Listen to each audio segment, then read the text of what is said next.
Muy buenas a todos. Hoy nos metemos de lleno en algo que es pura magia industrial, la automatización. Vamos a descubrir cómo una máquina, cómo siente el mundo que la rodea para hacer su trabajo y hacerlo a la perfección. Claro, vemos una imagen así, con todo ese montaje, y la pregunta es inmediata, ¿verdad? ¿Cómo sabe esta máquina lo que tiene que hacer? ¿Cuándo moverse? ¿Cuándo parar? ¿Qué pieza coger? Parece complicadísimo, pero la clave de todo está en sus sentidos, y eso es justo lo que vamos a destripar hoy. Aquí tenemos la hoja de ruta para hoy. Vamos a empezar por el cerebro, que lo controla todo. Luego nos sumergimos en los diferentes sentidos de la máquina, veremos sus especialidades y al final la pregunta del millón. ¿Cuál elegimos para cada trabajo? Vamos allá. Vale, para que todo esto encaje, pensemos en una máquina como si fuera una persona. ¿A que sí?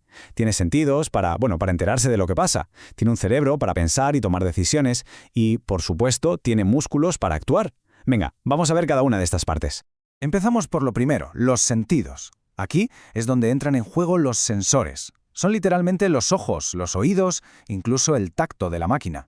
Su trabajo, su única misión es captar lo que pasa a su alrededor. Oye, ¿hay una pieza ahí? ¿Está lleno este depósito? Recopilan esa información y la envían. ¿Y toda esa información que recogen los sensores, a dónde va? Pues va directa al cerebro, el controlador. ¿Recordáis el PLC de la primera imagen? Pues ese es el cerebro. Recibe los datos y, según las órdenes que tenga programadas, decide qué hacer. Piensa, vamos. Y una vez que el cerebro ha tomado una decisión, ¿qué toca? Actuar. Envía una orden a los músculos, que en nuestro caso son los actuadores.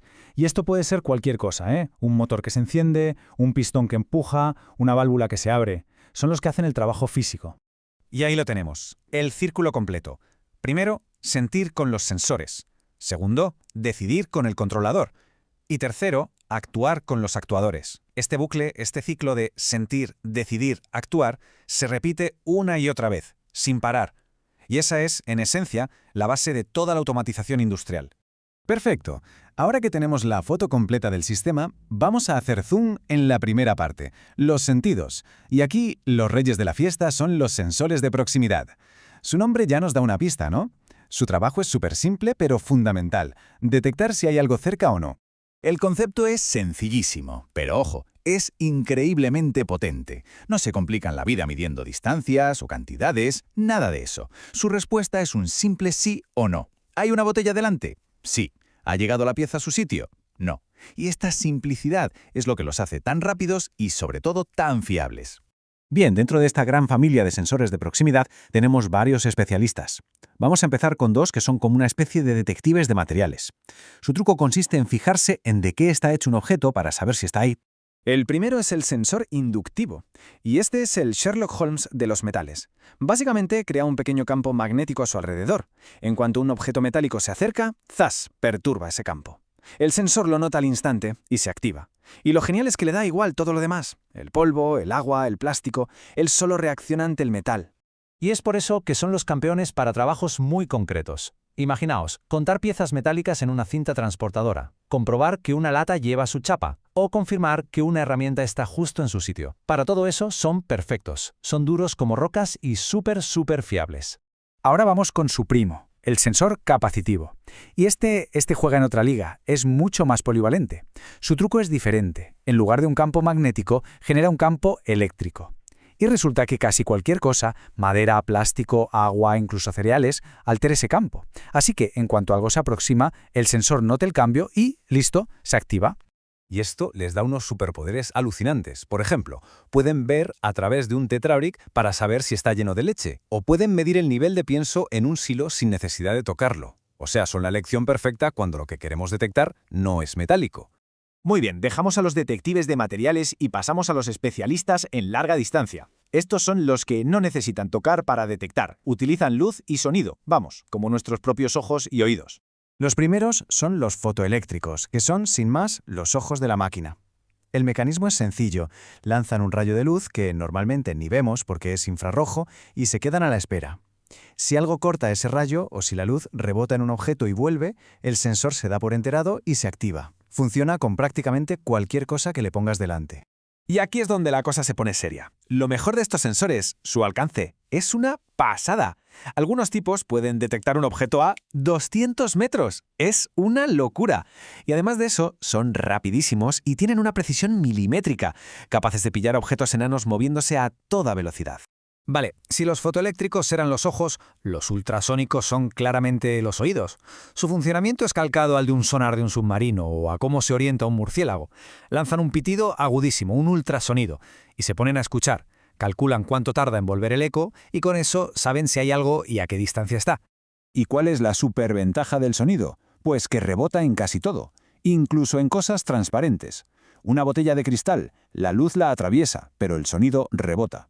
Por eso son geniales para detectar objetos transparentes o para medir el nivel de un líquido en un tanque. Son tareas donde un sensor de luz estaría completamente ciego.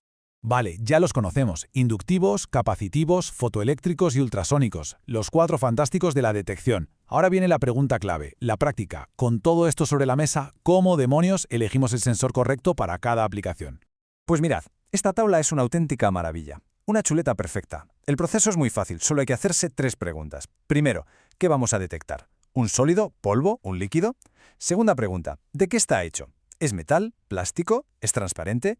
Y la tercera, ¿a qué distancia? ¿Cerca o lejos? Y ya está, cruzamos las respuestas y la tabla nos canta la solución. Por ejemplo, para un sólido que no es metálico y está lejos, ¡boom!, fotoeléctrico, facilísimo. Y si queremos un resumen aún más directo, esta tabla de pros y contras es oro puro. El fotoeléctrico es el todoterreno, súper versátil, pero hay que mantenerle la lente limpia. El inductivo es indestructible, un auténtico tanque, pero solo le gustan los metales y de cerquita. El capacitivo es el mago, ve cosas que otros no ven, pero es un poco tiquismiquis con el ambiente. Y el ultrasónico es el que vale para todo, pero le afectan un poco los cambios bruscos de temperatura. Al final, la conclusión es muy clara, ¿no? No existe el mejor sensor. No, el mejor sensor es simplemente el que hace el trabajo que se le pide de forma fiable y eficiente. La clave es entender bien el problema y elegir la herramienta perfecta para esa tarea en concreto. Así que, ya lo hemos visto. Cómo una máquina siente, cómo decide y cómo actúa. Hemos desmitificado sus sentidos, desde el tacto más cercano hasta la vista a larga distancia. Y ahora que tenemos este conocimiento, la pregunta ya no es cómo funciona. La pregunta, la de verdad, es qué podemos hacer con ello. ¿Qué proceso repetitivo, qué tarea aburrida se podría automatizar ahora mismo dándole a una máquina los sentidos que necesita? Ahí os dejo la pregunta. Muy buenas, pues aquí estamos listos para arrancar con la guía de la semana 2 de nuestro curso Aplicación de los sensores en los circuitos eléctricos de la industria. La idea es muy sencilla. Vamos a ver juntos las fechas clave, qué actividades hay que entregar y sobre todo el paso a paso para que no quede ninguna duda. ¡Vamos al lío! A ver, ¿cuál es nuestra hoja de ruta para hoy? Pues mira, primero, las fechas, para que nadie se despiste. Luego nos metemos de lleno en las 2 tareas que se evalúan. Desglosaremos primero el foro y después el taller. Y para terminar, cerraremos con algunos consejillos prácticos para que la semana vaya sobre ruedas. Vale, pues vamos a ello. Lo primerísimo de todo es organizarse el tiempo, ¿verdad? Saber cuáles son las fechas límite y cuándo se puede recibir ayuda es, fundamental para planificar la semana sin agobios de última hora. Venga, echemos un vistazo rápido a esta línea de tiempo. El pistoletazo de salida es el 15 de abril. Pero, y esto es lo importante, ojo, la fecha límite para entregar absolutamente todo es el 22 de abril de 2026. Esa es la fecha que hay que marcar en rojo en el calendario. Ahora, fijaos bien en los canales de apoyo, que esto es súper útil. Tenemos una sesión en directo el jueves 16, que es perfecta para resolver dudas ahí, en el momento. Y si alguien no puede conectarse, que no se preocupe, porque la sesión se graba y se sube. Además, hay un chat disponible 3 mañanas a la semana y, por supuesto, el foro de dudas, que está activo 24/7.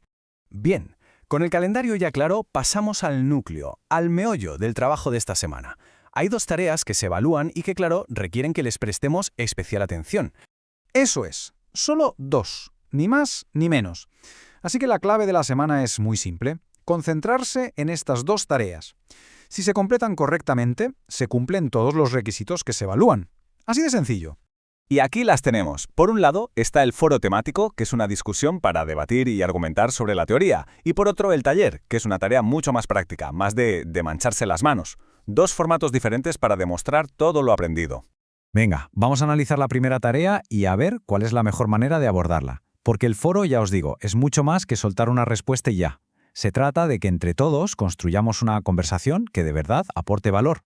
Y esta es la pregunta que lo inicia todo, la pregunta del millón.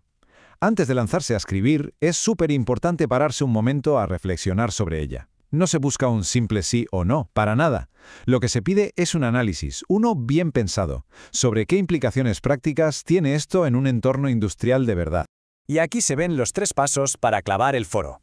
Primero, la base de todo, leerse el material. Segundo, la aportación personal, una respuesta bien argumentada, con ejemplos, que se note que hay trabajo detrás. Y tercero, y muy importante, la interacción. Comentar lo que han puesto al menos 2 compañeros, pero con argumentos. No vale un simple estoy de acuerdo, ¿eh? Hay que aportar algo más. Muy bien, pues dejamos el debate por un momento y pasamos a la acción. Vamos a desglosar ahora la segunda tarea, el taller, para que no quede ni una sola duda sobre cómo hacerlo. El proceso es muy claro. Vamos a verlo. Primer paso, descargar el documento de Word y ver el vídeo, que es la base para responder a lo primero. Segundo, resolver el siguiente punto justificando bien cada respuesta. Y tercero, explicar con palabras propias la diferencia clave entre sensor y transductor. Y ojo a este último punto, por favor, el nombre del archivo. Es crucial seguir el formato que se pide para la entrega. Y aquí lo tenemos, el recordatorio final. Que no se nos olvide, la fecha límite no se mueve. El 22 de abril a las 11:59 de la noche. Es súper importante no dejarlo para el último minuto, que luego vienen los problemas técnicos y los sustos. Y ya para terminar, vamos a repasar algunas recomendaciones clave. Son pequeños gestos, pequeños hábitos, que de verdad marcan una gran diferencia en la formación online y que ayudan muchísimo a gestionar el trabajo sin estrés. Esta lista, en resumen, es la receta para una semana de 10. Todo empieza con el primer punto, que es de cajón, revisar los materiales antes de hacer nada. A partir de ahí, la clave es no dejarlo todo para el último día. Esto nos lleva a participar en el foro con tiempo, para que de verdad haya un debate interesante. Y por supuesto, si surge cualquier duda, para eso están los canales, el chat, el foro, y no olvidemos que la sesión en directo es el sitio perfecto para resolver dudas al momento. Son pasos muy sencillos, pero de verdad muy potentes. Me parece importante que nos detengamos un segundo aquí. ¿Qué significa exactamente participación de alta calidad? Pues no es solo dar una opinión sin más. Se trata de construir un argumento que se apoye en el material de estudio y a la vez debatir las ideas de los demás con respeto y con profundidad. La calidad siempre por encima de la cantidad. Y con esto ya está toda la información sobre la mesa para afrontar la semana 2 con total confianza. La clave, como hemos visto, es organizarse bien y participar de forma constante. Así que, a por una gran semana. Mucho éxito a todos.